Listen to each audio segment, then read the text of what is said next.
Hello दोस्तों, कैसे हैं आप सब। मेरा नाम दीपक है और मैं आप सबका स्वागत करता हूं मेरे चैनल आपका एचआर कंसल्टेंट में। आज जो मैं आप लोगों के लिए टॉपिक लाया हूं वो है सैलरी कंपोनेंट्स। इससे पहले मैं सैलरी के ऊपर भी एक वीडियो बना चुका हूं, तो उसको ज़रूर देख लें। और आज का टॉपिक चूज़ करने का जो मेन कारण था वो था, बहुत सारे लोगों को सैलरी कंपोनेंट्स में बहुत सारी दिक्कतें आती हैं। उनको समझ में नहीं आता कि क्या क्या चीज़ें सैलरी में इंक्लूड होती हैं, कहाँ कहाँ से डिडक्शंस हो जाते हैं। तो उन्हीं सब चीज़ों को देखते हुए मैंने ये टॉपिक चूज़ किया और मुझे लगा कि ये बनाना चाहिए। थोड़ा सा टेक्निकल हो सकता है, लेकिन मैं आप लोगों को बहुत ही सरल भाषा में समझाने की कोशिश करूँगा और होप करता हूँ आप लोगों को पसंद आए। तो चलिए शुरू करते हैं दोस्तों। कहते हैं कि सैलरी कंपोनेंट्स होते क्या हैं, ठीक है। तो जैसे कि मैंने यहाँ बताया है, salary components refers to every important element involve in making compensation. ठीक है, तो सैलरी कंपोनेंट्स वो होते हैं, वो इंपॉर्टेंट एलिमेंट होते हैं जो कि कॉम्पनसेशन या सैलरी बनाने के लिए यूज होते हैं। ठीक है, उनको इंक्लूड किया जाता है। उनको जब आप इंक्लूड करते हैं तभी आपका सैलरी कॉम्पनसेशन या सैलरी जो है पूरी तरह से फॉर्म होती है। अब सैलरी स्ट्रक्चर जो है सैलरी कंपोनेंट्स को कंटेन करते हैं। अब सैलरी स्ट्रक्चर क्या होता है? सैलरी स्ट्रक्चर एक बेसिकली फॉर्मेट होता है जिसमें सैलरी कंपोनेंट्स और सैलरी जो दी जाएगी वो मेंशन होता है। तो इट्स जस्ट अ फॉर्मेट, ये एक फॉर्मेट होता है और इस फॉर्मेट को हम एनेक्सर भी बोलते हैं। और ये एनेक्सर या सैलरी स्ट्रक्चर जो है, ये फॉर्मेट जो है आपको मिलता है जब आप कंपनी ज्वाइन करते हो, जब आपको ऑफर लेटर दिया जाता है तो उसमें ये चीज़ें आपको दी जाती हैं। इसके बारे में मैं पहले बता चुका हूँ जब मैंने ऑफर लेटर के बारे में बात किया है। तो जब आपको ऑफर लेटर मिलता है तब आपको सैलरी स्ट्रक्चर भी दिया जाना चाहिए, ये मैंडेटरी है। और ये अगर आपको नहीं दिया जाता तो आप ज़रूर कंपनी से बात करें और उनको बोलें कि मुझे सैलरी एनेक्सर या सैलरी स्ट्रक्चर जो है बताएं या दिया जाए। ठीक है दोस्तों, चलिए आगे बढ़ते हैं। यहाँ पे हम बात करेंगे कि सैलरी कंपोनेंट्स क्या क्या होते हैं और जो सैलरी स्ट्रक्चर बनता है उसमें कौन कौन से क्रिटिकल कंपोनेंट जो है इंक्लूड किए जाते हैं। सबसे पहले तो CTC. CTC basically cost to company बोलते हैं। कॉस्ट टू कंपनी बेसिकली होता है जो आपको साल भर में जो सैलरी मिलती है ना, उसको हम कॉस्ट टू कंपनी बोलते हैं। ठीक है, तो कंपनी जो आपके ऊपर कॉस्टिंग लगा रही है उसको हम सीटीसी में बताते हैं। अब सीटीसी कैलकुलेट कैसे होता है? सीटीसी कैलकुलेट होता है gross salary plus provident fund plus gratuity. ठीक है, अब यहाँ पे जो प्रोविडेंट फंड है पीएफ, वो आपके रिटायरमेंट के लिए जो है सेविंग की जाती है। और दूसरा ग्रेच्युटी जो होता है, ग्रेच्युटी जब आप परमानेंटली रिटायरमेंट होते हैं या किसी कंपनी में आप 5 साल के ऊपर काम कर लेते हैं तब आपको ग्रेच्युटी दी जाती है, तो वो इंक्लूड होता है।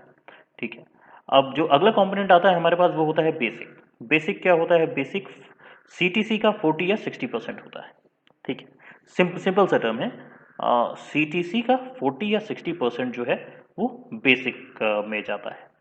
फिर हम अलाउंसेस पे आते हैं। अलाउंसेस जो है एक मॉनेटरी बेनिफिट होता है जो कि एम्प्लॉयर प्रोवाइड करता है अपने एम्प्लॉयज़ को। ठीक है, मॉनेटरी बेनिफिट्स में बहुत सारे जो है अलाउंसेस आते हैं। ठीक है, और वो अलाउंसेस जो है मैं अगले स्लाइड में आप लोगों से डिटेल में बात करूंगा कि कौन कौन से अलाउंसेस हैं जो कि एज अ मॉनेटरी बेनिफिट जो है एम्प्लॉयर जो है अपने एम्प्लॉयज़ को देता है। तो वो अगले स्लाइड में हम लोग बात कर लेंगे। अब आगे देखते हैं, वो है बोनस। बोनस क्या होता है? बोनस आपका जो गुड परफॉर्मेंस होता है, जो कंपनी में आप परफॉर्म कर रहे हो, अच्छा परफॉर्म कर रहे हो, तो उसको रिकॉग्नाइज करने के लिए जो बोनस दिया जाता है उसको हम बोनस बोलते हैं, या फिर जो अमाउंट दिया जाता है उसको हम बोनस बोलते हैं। ठीक है, फिर अगला आता है पीएफ। पीएफ बेसिकली होता है, ये एक इन्वेस्टमेंट होता है जो कि आपके द्वारा और एम्प्लॉयर को द्वारा हर महीने किया जाता है। ठीक है, तो उसको हम पीएफ बोलते हैं। फिर हम अगले में जाते हैं, वो होता है इंश्योरेंस। इंश्योरेंस एक स्मॉल डिडक्शन होता है जो कि आपसे कंपनी करवाती है।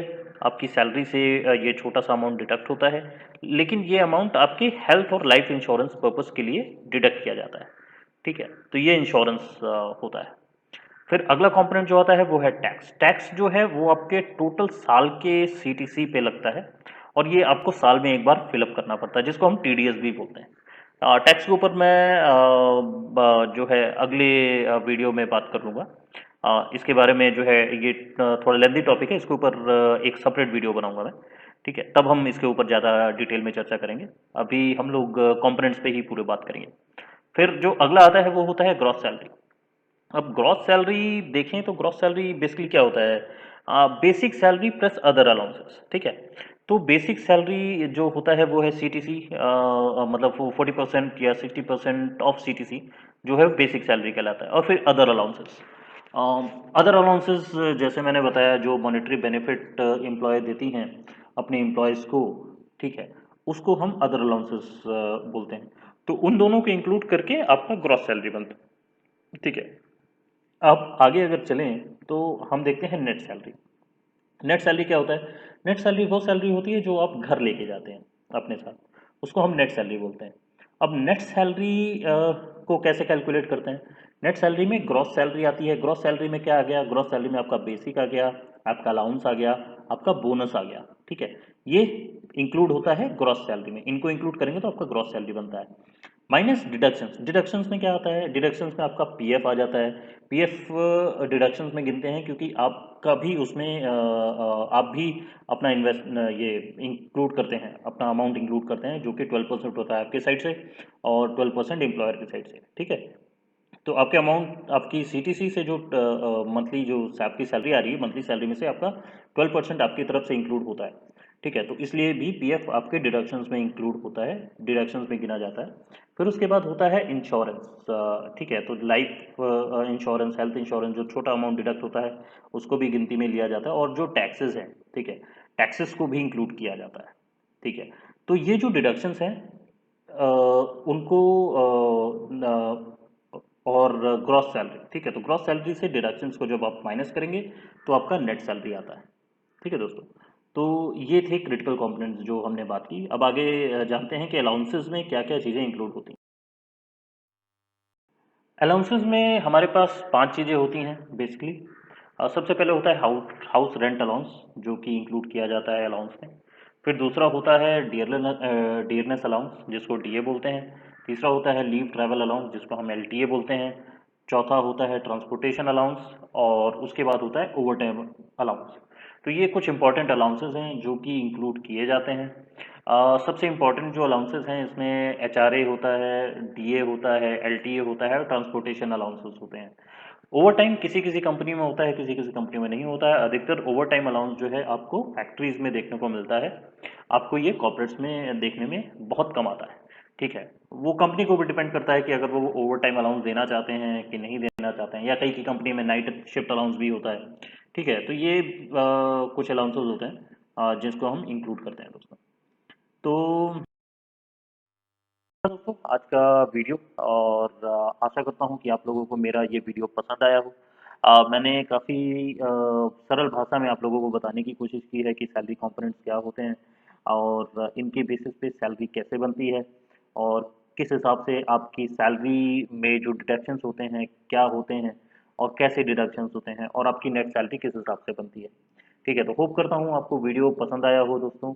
अगर आपको पसंद आया हो तो प्लीज़ इसको लाइक शेयर और सब्सक्राइब करें। शेयर ज़रूर करें अपने दोस्तों के साथ जिनको इसके बारे में नॉलेज नहीं है।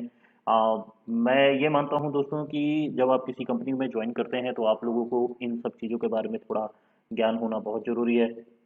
क्योंकि जब आप इन सब चीज़ों के ऊपर आपकी जानकारी रहेगी तो आप लोगों को जब किसी समय सैलरी कम आ रही है, क्यों आ रही है, इन सब के बारे में आपको पता होना चाहिए, ठीक है। तो प्लीज़ इसको शेयर करें ज़्यादा से ज़्यादा लोगों के साथ, और मेरे चैनल को सब्सक्राइब करें, सपोर्ट करें। और आप लोगों को और भी कोई टॉपिक पे अगर वीडियो चाहिए तो वो भी कमेंट करके बताएं, तो मैं उसके ऊपर भी वीडियो बनाने की कोशिश करूँगा। और होप करता हूँ दोस्तों आप लोगों को मेरा जो वीडियो पसंद आया हो। और थैंक यू दोस्तों, अपना ख्याल रखें।